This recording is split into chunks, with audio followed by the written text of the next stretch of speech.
Bueno, buenas noches. Como dijo Víctor, yo soy David Padilla. Me encuentran en internet así. Sí me encuentran en todos lados. Yo sí gané mi carrera en todas partes. Entonces, Twitter, GitHub. Perdón. Los años. Ni modo. Bueno, como dice el título de la plática, les voy a platicar un poquito de una travesía que pasé procesando muchas imágenes, y afortunadamente se dio la coincidencia de que durante este Web de Talks alguien hablara de Elixir, porque yo les iba a hablar también de Elixir porque eso fue lo que usé para esto, y ya me ahorré toda la introducción, gracias Mario. Entonces me voy a saltar a la parte importante. Igual no van a salir aquí expertos de Elixir para nada, pero les voy a explicar más o menos cómo llegué a utilizando ese lenguaje para lo que quería lograr, ¿no? Entonces, primero, ¿quién ha usado Carrier Wave en Ruby y Rails y todo eso? Ok, para los que no saben, es una herramienta, es una gema que se usa para subir imágenes, ¿no? Y lo padre que tiene es que puedes definir diferentes versiones de esas imágenes y te las procesa automáticamente, te genera los tamaños y les puedes poner un nombre, las llamas y eres feliz, ¿no? Entonces, cuando tienes un sitio, por ejemplo, digamos que tienes este layout y todo va bien hasta que llega el diseñador y dice, te voy a cambiar la interfaz, cabrón. Te voy a cambiar la interfaz y le voy a poner un mapa a la derecha, pero ¿qué crees? Para que quepa necesitamos hacer un pequeño resizing de las imágenes que aparecen ahí. Si lees la documentación de Carrier Wave, pues te dicen ellos muy amablemente que no te preocupes, porque tienes un método que es Recreate Versions, que te va a hacer la chamba. O sea, simplemente va a agarrar la imagen original y la va a convertir en los tamaños que necesitas o que defines. Entonces, pues dicen, pues tú nomás agarra las imágenes, haz un each, mándales llamar su Recreate Version y ya, vas a tener todas las imágenes. El problema es que yo tengo 2.700.000 imágenes en producción y pues procesar cada una de esas imágenes toma un segundo. Entonces, si hacemos un pequeño cálculo así, dije, a ver, ¿cuánto me va a tomar esto? Digamos que, pues, si 2.700.000 imágenes entre 60 me va a tomar 45.000 minutos. Entre 60 me va a tomar 750 horas. Entre 24 me va a tomar 71.25 días. Ya. ¿Cuántos llevas? Era un feature que tenemos que entregar al día siguiente. Entonces, eso no tenía sentido, ¿no? En Ruby. Estamos en Rails todavía. Entonces dije, bueno, tiene que haber una manera de que yo pueda usar threads para que de alguna manera pueda hacer esto así como dispersado y no tenga que tomar un segundo cada vez que proceso una imagen, ¿no? Entonces, es un patrón muy simple que se llama Worker Producer, que puedes usar en Ruby, y de hecho tiene clases especiales para eso, ¿no? Entonces aquí lo único que, digamos, este fue el primer intento donde dije, ok, trate en batches, primero que nada, para no saturar la memoria, porque Ruby es un tragamemorias. Trata de 1200 en 1200, ¿no? Usas una clase que se llama queue, que es específicamente para esto. Puedes tú meter objetos a ese queue y luego ya nada más generas todos los workers que tú quieras, y lo único que hacen es que en cada thread va a estar haciendo un pop del queue y pues va a estar llamando el Recreate Versions de cada uno como aquí los puse todas las imágenes en el queue. Les estoy llamando al Recreate Versions y al último pues nada más tienes un join, que lo único que hace es esperar a que todos los threads terminen. Y dije, pues simplemente hago 20 workers, 40 workers y listo, ¿no? En teoría cuando tú haces algo así, lo recomendado es que tengas un worker por core de procesador. Entonces DigitalOcean tiene servidores de 20 cores, entonces dije, pues le metemos 20, ¿no? Que es lo que usé. El problema es que Ruby es digamos, el paralelismo, la concurrencia en Ruby es una mentira. No es cierto, no existe. En Ruby 1.8.7 hace mucho existía este tipo de cosas, ¿no? Si tú haces un thread, nada más ejecutaba un thread uno por uno, así tenía la pilita, y ese thread utilizaba un solo core del procesador, ¿no? En Ruby 2 ya sucedió algo un poquito, y digamos que lo que dice el Ruby, la virtual machine es, bueno, te voy a dar chance de así como ejecutar un thread de vez en cuando, y te voy a hacer creer que tienes paralelismo y concurrencia, pero no es cierto, sigue usando nada más un core una vez en cierto momento del tiempo. Si quieres usar algo así, pues ya necesitas usar como JRuby, Rubinius o algo que sí implementa verdadera concurrencia y sí utiliza todos los cores, ¿no? Pero en una aplicación legacy como la que yo tengo, utilizar ese tipo de versiones pues es imposible, porque las gemas no van a funcionar de entrada, ¿no? Entonces no era una opción para mí cambiarme de implementación de Ruby. una pequeña explicación de por qué sucede esto. Lo que pasa es que Ruby, la versión de Max, implementa una cosa que se llama GIL, que es Global Interpreter Lock, que por default se protege para que no existan choques o race conditions entre el código de threads, ¿no? Entonces, si tú tienes un código así, por ejemplo, hay muchos lugares donde está implementado la GIL, y este es uno de ellos, ¿no? Si tienes un array y tú creas un thread y a ese array le tratas de escribir todos estos valores de nulo, nada más por escribirle, ¿no? Y al final muestras el tamaño. En Ruby, en MRI, va a suceder lo que quieres que suceda, 5000 elementos, porque adentro tiene como mutex, se protege automáticamente y sucede, ¿no? Y en otros lenguajes concurrentes como JRuby o Rubinus tienes resultados que no sabes qué va a pasar realmente, ¿no? Entonces, lo que ellos esperan es que tú implementes tus mutex si así lo decides, y si no, simplemente va a ser lo que se les gana, por así decirlo. Pero MRI se protege automáticamente, entonces si tiene que hacer logs en cierto tipo de operaciones, le hace, este es un ejemplo muy sencillo, ¿no? Cuando asignas un objeto, un array, pues entonces no te puede dar la verdadera concurrencia porque por dentro está bloqueando y está haciendo un cuello de botella en muchos lugares, ¿no? Entonces por eso no puede hacer la concurrencia, ¿no? Cuando implementé threads, pasé de 1 segundo a 0.6 segundos en 20 cores y lo que ustedes quieran, y pues ya más o menos como que había una mejoría, pero vamos, el cálculo era 18 días, ¿no? Eso no era aceptable. Entonces cuando ya andaba yo acá en la onda de Elixir, y dije, bueno, pues vamos a ver qué es esto de concurrencia y procesos y bla de Elixir, y vamos a ver qué puedo lograr. Entonces es donde empieza la diferencia, ¿no? En Ruby, Mario les explicó un poquito de procesos. En Ruby tú tienes un solo proceso que está corriendo y ahí está ejecutando tu código, y por la manera en la que está implementado es que si sucede una excepción en ese proceso, todo se muere, ¿no? Se va al carajo. No sucede en Rails porque tiene muchos try-catch por todas partes, pero este es como el comportamiento real de una aplicación de Ruby, ¿no? En Elixir tú tienes un solo pequeño proceso que puede tener microprocesos que a su vez pueden tener más procesos.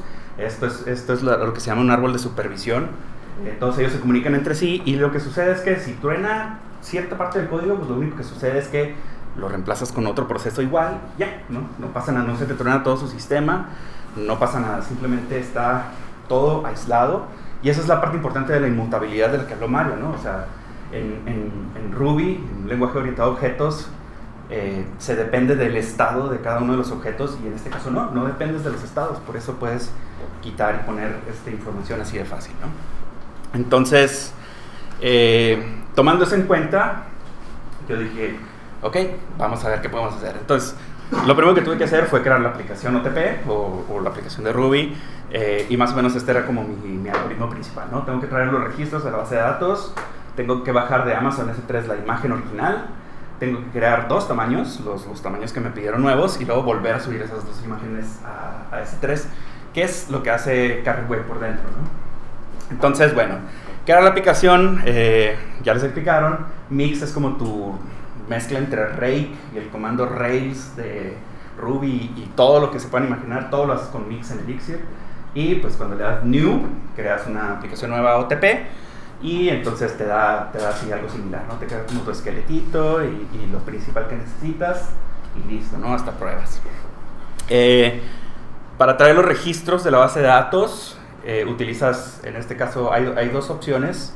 La más popular ahorita se llama Ecto, que es el DSL que les mencionó Mario para generar SQL, ¿no? Entonces, lo único que haces con Ecto es que tú configuras tu base de datos, le dices a dónde se conecte, a qué servidor, usuario, password, etcétera. Creas un repo, así se le llama como a la conexión, y generas modelos, ¿no? Son módulos que funcionan como modelos. Lo único que tienes que hacer es utilizar ese otro módulo de Ecto. Diferencia contra Rails, necesitas tú definir cuáles son los campos que tienen tu tabla. En este caso, le estoy diciendo que, ok, este modelo está usando la tabla images, y tienen un campo, el único campo que me interesa es el nombre del archivo, ¿no? Automáticamente agrega el ID. Me acabo de dar cuenta de eso porque no está definido de cómo funciona, entonces automáticamente agrega el ID. De ahí, pues, tienes que definir, ¿no? Entonces, si tienes modelos así de muchas columnas, lo siento, tienes que ponerlas todas, ¿no? Pero a la vez está bien, porque demasiada magia puede ser malo a veces en Rails, ¿no? Y aquí tú sabes exactamente cuáles columnas estás trayendo de la base de datos y cuáles no. No me voy a meter en detalles, pero así se ve más o menos un modelo de Ecto. Tú vas generando como métodos que devuelven ciertas partes de SQL y como scopes, no me gustaría comparar directamente, pero como scopes, o como vas anidando tú el where y el order y todo eso de Active Record, tú generas tus propios métodos que puedes ir anidando, ¿no? En este caso, por ejemplo, tengo un main query que lo único que hace es traerse todo, ¿no? Es el select, es la base de todos mis queries.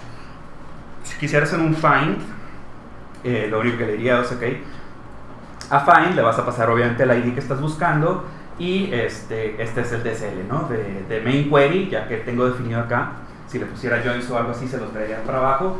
Y le agrego el where ID, es este mismo image ID, ¿no? Le tengo que poner el gorrito para que no haga la sustitución, como les enseñó el maestro Mario.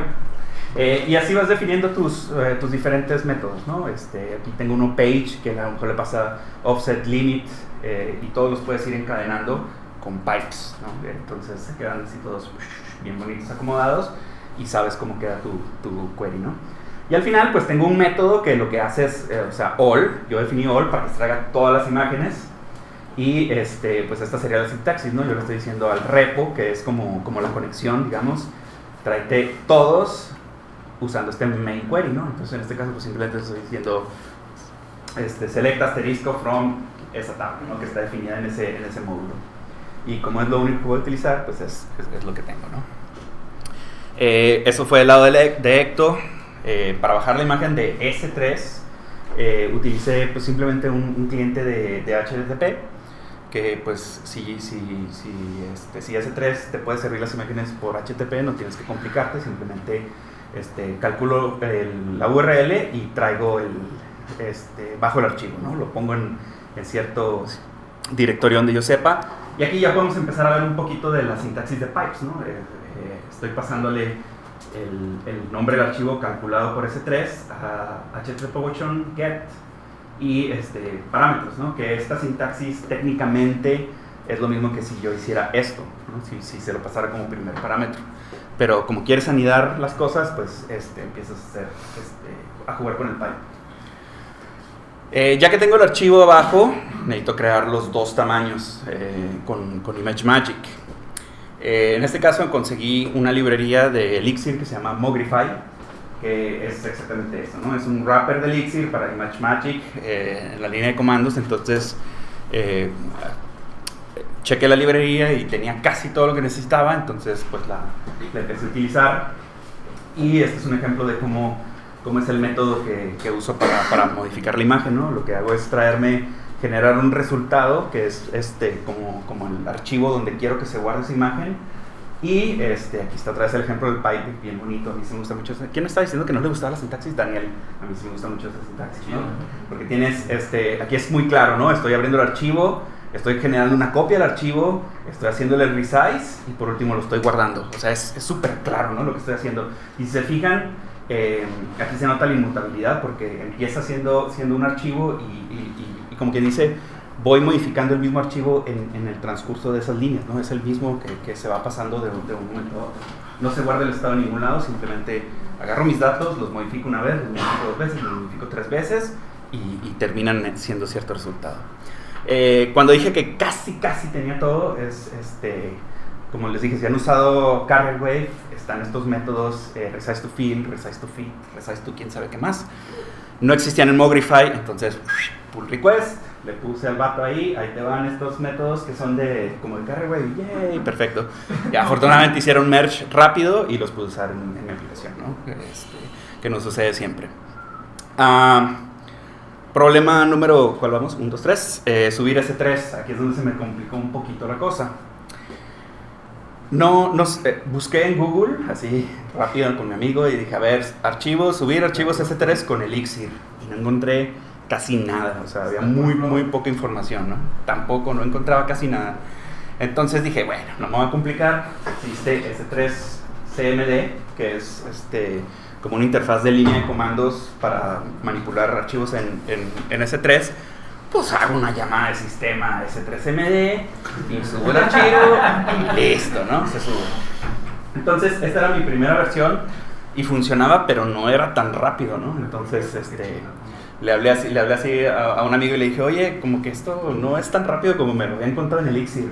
Y ya vio el código y dijo, no, amigo, pues lo que pasa es que imagínate, estás abriendo 2 millones de procesos a sistema y luego cerrándolos y lo abres y lo cierras, y lo abres y lo cierras, y lo abres y lo cierras. Eso está tomando muchísimo tiempo, ¿no? Y te está robando muchos recursos que ni al caso, ¿no? Entonces dije, ok, entonces, ¿cómo lo puedo hacer? Me dijo, SS3 command, estoy viendo que es Python. Entonces, puedes usar algo que existe en Erlang que se llama Airport. Y con Airport tú puedes abrir procesos de Python dentro de tu máquina virtual o de Ruby o de cualquier lenguaje que tú quieras y mandar llamar las librerías y utilizarlas directamente. No estás abriendo procesos de sistemas, estás abriendo procesos de Python y abres uno y lo utilizas muchas veces.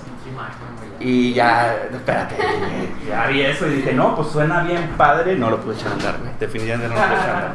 Entonces dije, no, tiene que haber otra manera, algo estoy haciendo mal, no puede ser que nadie en estos últimos años haya podido solucionar el problema de subir imágenes a S3, algo tan común, ¿no? Entonces cambié un poquito mi approach, me volví a Google y dije, ¿cómo subir imágenes de S3 en Erlang? Y entonces me aparece AirCloud. AirCloud es Cloud Computing APIs for Erlang, Y ahí dice, miren todo lo que puedo hacer. Por eso di en el clavo, ¿no? Era la parte que me faltaba, la parte clave. Estaba buscando información para Elixir, no existía, pero para Erlang, ahí está la librería súper robusta que existía. Entonces, pues ya simplemente cambié un poquito mi código y ya más o menos se ve así, ¿no? Simplemente leo el archivo. Aquí estamos haciendo un pattern matching. Este guión bajo significa que no me interesa el resultado de ese valor. Si yo quisiera ser bien estricto y decir que a huevo el archivo tiene que leerse bien, tendría que ponerle un átomo de OK, ¿no? Para que solamente si devuelve OK, estoy bien, si no, truena el error, pero no me interesa, soy bien YOLO y dije, no me importa, tú trata de leerlo, ¿no? Al cabo truena el proceso y no pasa nada. En este caso, pues simplemente estoy leyendo como un archivo de settings donde puse el nombre del Pocket. Y aquí, esta es la sintaxis que vale la pena. Estoy llamando, simplemente agregué la librería de AirCloud, que está escrita en Erlang, a mis dependencias. Y ya con eso puedo mandarla a llamar así de sencillo, ¿no? No tengo que hacer ni requires, ni port, ni nada. Simplemente el átomo, que casi creo que no viene en la documentación, pero es igual como lo mandas a llamar en Erlang. Y pude usar sus métodos tal cual como venía, ¿no? Entonces ya con eso pues ya empezaba a subir los archivos bien padre, ya estaba utilizando una librería nativa de S3, ya no estaba haciendo llamadas a sistemas y todo sucedió súper rápido, ¿no? Pero bueno, esto fue la explicación lineal de lo que sucede cuando estaba tratando de hacer este proceso, ¿no? Entonces, ¿qué pasó con la concurrencia?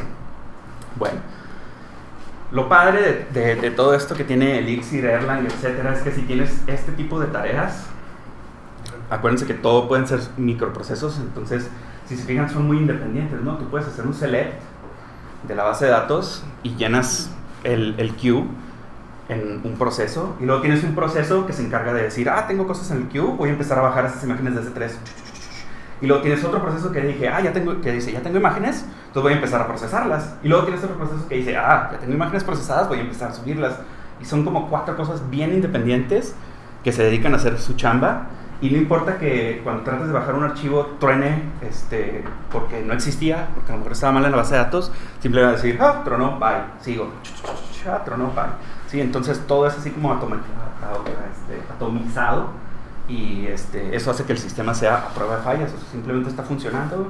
Si tú quieres guardar en un log, le dices, oye, si truena algo, pues nomás avísame y ya, ¿no? Pero en sí la integridad de toda mi aplicación UTP nunca tuvo problemas, pues, porque hubo un errorcillo ahí. O si no pudo subir porque se fue el internet, dice, bye, nuevo proceso, y ya, ¿no? Esa es la parte interesante. Y para hacer eso, en Elixir, otra vez, traje una librería de Erlang que se llama Poolboy, que es otra de esas librerías que dices tú ya existen desde hace años, no tienes que reescribir la rueda Pullboy de lo que se encarga es hacer ese modelo de worker consumer para Erlang en específico, y de hecho se usa en muchas partes porque es como lo más común, ¿no? Y Ecto la usa internamente para hacer, por ejemplo, el pool de conexiones de base de datos. Es lo que utiliza, ¿no? Porque es tan fácil de implementar que, pues, ahí estaba, ¿no? Entonces estuvo interesante de que ya que tenía Ecto, ya tenía Pullboy integrado entre mis dependencias, no tuve que hacer nada para agregarla. Y bueno, una explicación rápida de cómo funciona más o menos Pullboy. Pues tú generas un módulo que es tu worker. En ese worker lo importante es que tiene un método handle call que va a recibir cierto parámetro, ¿no? Y lo único que quiere es que le pases el process ID y el estado. Así es un objeto que se va a andar paseando por todas partes, no tiene definición específica, pero es un estado. Y handle call tiene que hacer lo que tú quieras que haga. En este caso, por ejemplo, yo estoy llamando a process, que es lo que hace todo tu desmadre de bajar, procesar, subir, etc. Y quiere que devuelvas una tupla con la palabra clave reply, que significa que todo salió bien. Creo que depende de lo que devuelvas, puede parar el proceso, depende de lo que devuelvas, Pullboy puede hacer algo, ¿no? En este caso, reply significa todo salió bien, dale, ¿no? Y que devuelvas ese estado que andas paseando por todas partes, ¿no? Porque no se guarda en memoria, pues lo tienes que pasear. Y pues el resultado. Simplemente si lo quieres usar, qué bueno, si no, ni modo. Y bueno, la aplicación genera un supervisor, porque como vieron el árbol que generas, siempre tienes que tener un supervisor que es como el principal, y ese supervisor puede generar otros supervisores que pueden generar otros supervisores, y etcétera, ¿no? Y supervisor significa un proceso que está monitoreando otros procesos, ¿no? Entonces, esto es como mi supervisor principal de la aplicación, y pues básicamente lo que hace es levantar la configuración de Pullboy. Aquí yo le estoy diciendo, ok, Pullboy, primero que nada tu pool o tu queue se va a llamar, como devuelva este método pullName, ¿no? Lo puse acá porque lo voy a usar en varias partes. Se llama property images, es un átomo simplemente.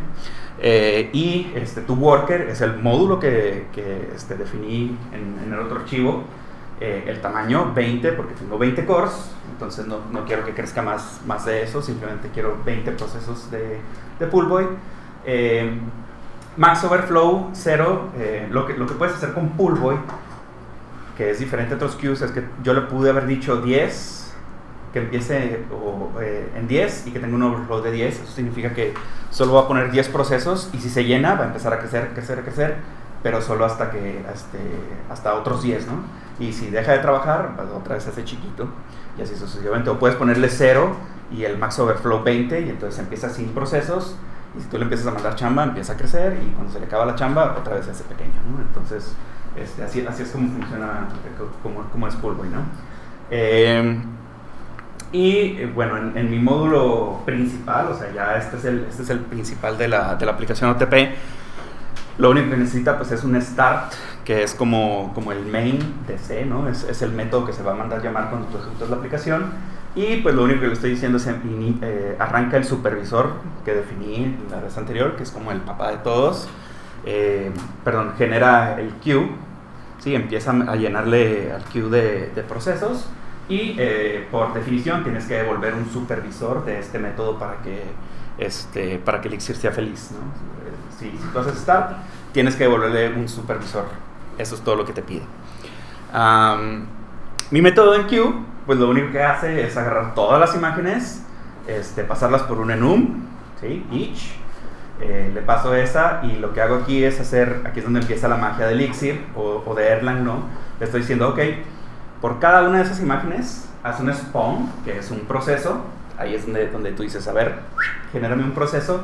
Y dentro de ese proceso, genera esta función que manda a llamar a esta otra función, pullImage, y le mandas, por favor, ese recurso o esa imagen que estoy mandando a llamar. Y en pullImage lo único que hace, ok, ahora ve a Pullboy y pídele una transacción, pídele un worker.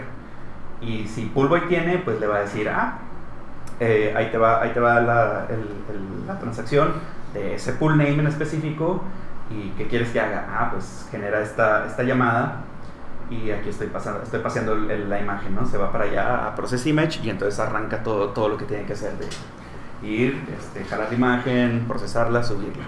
Por último, bueno, esta opción le estoy diciendo, espera todo lo que tengas que esperar, no me interesa si tienes que esperar 4 días, 5 días, tú hasta que Coolboy no te dé un proceso, tú ahí te quedas, ¿no? La otra es que le podías poner como tiempo, ¿no? Para que tuviera como una especie de timeout, pero en este caso no tengo prisa, tú espérate todo lo que sea, ¿no? Una de las cosas impresionantes de todo esto es que si le metes 2 millones de procesos al queue, los aguanta. Ahí se va a quedar el queue y no va a pasar absolutamente nada. Tranquilamente va a decir, sí, yo te los proceso, amigo, tú no te preocupes, y uno por uno, tranquilos todos. ¿Esa memoria queue? Funciona, ¿eh? ¿Esa memoria queue? Ahorita vas a ver. Mi servidor de 20 cores se veía más o menos así. Le estaba poniendo una mega madriza al servidor. Se fijan, están los 20 cores en uso al 100%, o sea, no tiene imagen de antes, güey. Está procesando. ¿Cuál? Fíjate que no, le hubiera sacado un solo core. Sí, no se veía un solo core, se veía, pero no se veían al 100% tampoco, porque no es que use un solo core, sino que pues tampoco los distribuye bien, no se veían al 100%. Y si te fijas, el footprint de memoria, mira, Herman, para tu pregunta, ve el footprint de memoria, totalmente súper bajo, porque los procesos no son forks del sistema operativo, son como forks, pero dentro de la misma BIM. O sea, no, tú tienes un solo proceso de la BIM y internamente tiene sus propios como spawns. Entonces no gasta memoria porque usa lo mismo. Está gastando memoria, sí son 2 gigas todavía, pero pues por lo que se está procesando en ese momento. Pero técnicamente el proceso el puro, si tú levantas una BIM, son 2K, nada más. Y si tú levantas una aplicación de Phoenix, ¿cuánto es la aplicación de Phoenix promedio? También son así como una baba, ¿no? Sí, es cualquier cosa. Sí, o sea, comparado a los 400 megas que arranca una aplicación de Rails de entrada, si no tienes gemas. Entonces, esto es lo mismo que ves cuando arrancas una aplicación de Phoenix. Sí, ¿no? Chistoso le jala el cable corriente. No, pues ya se acaba. Tienes que reiniciar, desarrollar la aplicación OTP. Algo que no mencionó Mario, porque y yo tampoco lo iba a mencionar, pero es algo que les interesa. Es que si yo pongo a correr este proceso OTP y está, digamos que es infinito, ¿no? Si yo le paso algo a la base de datos, agárralo, procesalo, etcétera. Otro de los beneficios que tiene Erlang y Elixir es que tú tienes que hacer un cambio por alguna razón. A lo mejor otra vez vuelve a cambiar el tamaño de la imagen. Tú generas tu binario, lo pones y lo subes y lo reemplazas en memoria inmediatamente. No tienes que reiniciar nada. Así como que, llega uno nuevo, pum, lo pongo a jalar, ya. Y así son los deployments de aplicaciones de Phoenix también. O sea, está jalando el servidor y tú pones tu nuevo binario y ya llega uno nuevo, pum. No hay restart ni nada de eso que tienen. Sí, es hot swap así tal cual. Se me olvidó mencionarlo en un slide específico porque es una de las partes más impresionantes de Erlang y de Elixir. Entonces, como les decía, la BIM corre en su propio proceso y todos esos microprocesos se generan dentro de su propio ambiente y no hay forks del sistema operativo ni nada. Entonces eso lo hace súper eficiente. En conclusión, terminé procesando mis imágenes en 4 días. 4 días computacionales porque levanté 2 servers. A uno lo puse con pares, a uno lo puse con nones y entonces terminé en 2 días. Realmente. Esto fue lo que se tardó el proceso, ¿no? Traía los IDs y pares por acá, nones por acá. Y en 2 días tenía mis 2.7 millones de imágenes procesadas. Eso significa que si hablamos de 4 días computacionales por 24 son 96 días, por 65.760 horas, 345.600 minutos. Eso significa que se procesó cada imagen en .128 segundos, contra 1 segundo de lo que tardaba Ruby, ¿no? que es como un proceso totalmente lineal. Conclusión 2, como pueden ver, y como de lo que dijo Mario, pues estamos hablando de tecnología que existe desde hace mucho, nada más le pusieron como azúcar por encima, que es Elixir, y lo glaciaron así y ya está mucho más padre, y qué bueno, ¿no? Porque la sintaxis es muy familiar para nosotros que nos gusta la sintaxis de Ruby, es muy similar. A mí me da mucho gusto haberme saltado el tren de Go, y que apareciera Elixir, porque sintaxis de Go versus la de Elixir. Go va a ser el Java del que nos vamos a quejar en 2 años. Hay mucho que aprender todavía, obviamente está en pañales, pero también hay mucho que ya te puedes traer de Erlang. Pero como pueden ver, hay, en 2 patadas yo ya tenía un pull request de cosas que son básicas, pero todavía hay que darle, ¿no? Entonces la comunidad se está poniendo muy buena y muy interesante en ese aspecto. Aquí en México, en la Ciudad de México, tenemos hay mucho interés de Erlang y de Elixir, y tenemos el grupo segundo más grande del mundo dedicado a Erlang y Elixir. Acabamos de tener un evento que fue la Erlang Factory ¿fue cuándo? Hace como 3 semanas. Mario estuvo hablando ahí y de platicar de hecho José Balín fue el que me pasó la idea de ¿por qué no levantas 2 servers y en uno procesas nones y en uno pares? Y yo así, eres listillo, que es el creador del lenguaje. Sí. Y estábamos platicando, seguramente va a haber un Elixir Conf en México el 2016. Porque ahí realmente, o sea, la pura Erlang Factory se llenó y se vendieron los boletos en 2 semanas y nomás hubo una plática de Erlang. Todas las demás fueron de Elixir. Entonces hay realmente mucho interés en México, al menos en el DF, de todo esto, ¿no? Pero vino gente de Monterrey, de Chihuahua. Colima, Chihuahua, Argentina. Sí, entonces se está poniendo muy interesante, ¿no? Para mí, personalmente, me acuerdo mucho cuando hace 7 años, ustedes todavía no nacían, descubrí Ruby y Rails, y literalmente me cambié de trabajo. Yo estaba trabajando en Java y cuando descubrí Ruby y Rails, yo me cambié de trabajo porque quería trabajar a huevo en Ruby y Rails, ¿no? Ahora que descubrí Elixir, no me tengo que cambiar de trabajo porque ya lo estoy implementando, pero me acuerdo, así me hace sentir otra vez. Mariposas en el estómago. Mariposas en el estómago. Ya lo utilicé para hacer contabilidad.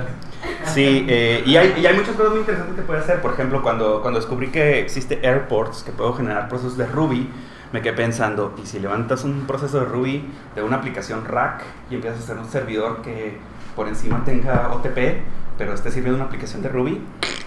Eso estaría bastante interesante, ¿no?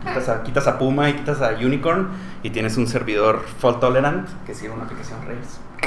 Hay muchas cosas de ese tipo que se pueden lograr con Elixir, ¿no? Entonces, ojalá y en unos 3-4 meses les hable de ese servidor que escribí. Y si no me roben la idea. No es cierto, sí, vayan implementando. Entonces está muy bonito Elixir. Realmente denle una probada. Es muy difícil entender al principio cuando tú creas tu primer módulo, así como que te quedas así, ¿dónde va mi método? ¿Y cómo lo voy a mandar a llamar? Pero ya como que cuando empiezas a pensar y empiezas a generar tu código, todo empieza a tener sentido, y al revés dices así como que estábamos bien güeyes cuando estábamos, sí, aquí está todo, ¿no? Entonces pues eso es todo. Muchas gracias.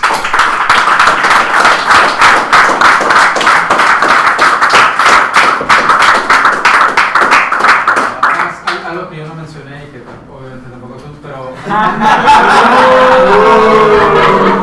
Es que hay muchas cosas. ¿Alguien tiene una idea cuál es la aplicación más popular de Erlang hoy en día? WhatsApp. WhatsApp. Sí, WhatsApp maneja, la última vez que vi el slide, 2.8 billones de mensajes al día. Y chiquito Y son como 15 personas, creo, 20 personas. Y como está escrito en Erlang, pues no se preocupan de nada. Pero toda trama con la semana. Y Phoenix va para allá. Si siguen a Chris McCord, que es el creador de Phoenix, ha estado corriendo así pruebas de los canales, se les llama, que son como sockets en Phoenix, y prácticamente no ha podido, como que no pudo romper el límite de canales que puede manejar. Y andaba cerca, y creo que el último tweet que vi así como 2 millones de canales abiertos en un servidor de este tamaño, y la chingada así como que wow, ¿no? Entonces, hay muchas cosas que no mencionamos ni Mario ni yo, que realmente, por ejemplo, no hablamos de pruebas, que es otra cosa como hermosa, porque tú puedes poner la documentación de tus métodos y ahí mismo puedes poner las pruebas y las corre, y si tu ejemplo está mal, te dice, tronó la prueba, ¿no? Entonces, te aseguras de que los ejemplos que tienes en la documentación estén bien. Generar documentación. Generar documentación, no hablamos de pruebas, no hablamos de...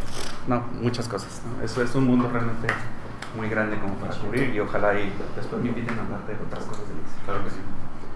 ¿Preguntas? Bueno, para tenerlo claro, todo eso surgió porque un diseñador te dijo... Porque dijo, esta imagen ya no es así, ya no es de, no sé, 300 por 200, ahora va a ser de 170 por 150. Designers. ¿Tienes este código en un repo? No, porque no es público. Hazlo público. Si está en un repo, ¿no? Sí está en repo. Sí lo puedo open sourcear porque realmente no tiene nada de código así secreto corporativo. Es algo que usamos una vez y se desechó, entonces luego lo publico. Lo más lo quiero limpiar primero. ¿Cuánto costó? ¿Cómo cuánto te costó los servidores? Creo que cuesta $1 la hora el de 20 cores. $1 la hora en DigitalOcean. Entonces, 4 días. Eso eran como $48. No fue mucho. No, pues creo que no. ¿Más las pruebas? Bueno, no, 48 por 2. No, algo que no mencioné es que sí le tomó el proceso 2 días, pero averiguar todo esto me tomó como posiblemente unos 6, 7 días, entonces la verdad es que fueron como 10 días lo que me tardaron en entregar estas imágenes.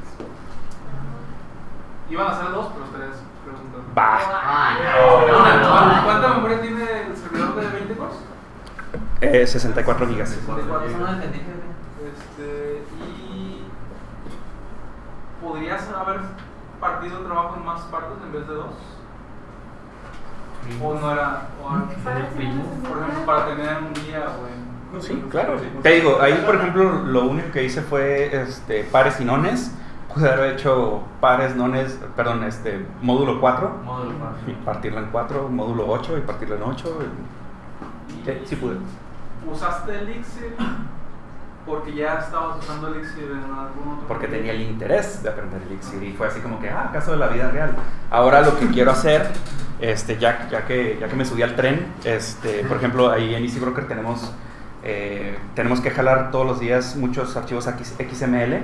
Y igual, se jala de un portal, se procesa uno por uno, se mete a la base de datos y así sucesivamente. Ahora lo que quiero hacer es agarrar todos esos y procesarlos así concurrentes con Elixir. Coming soon.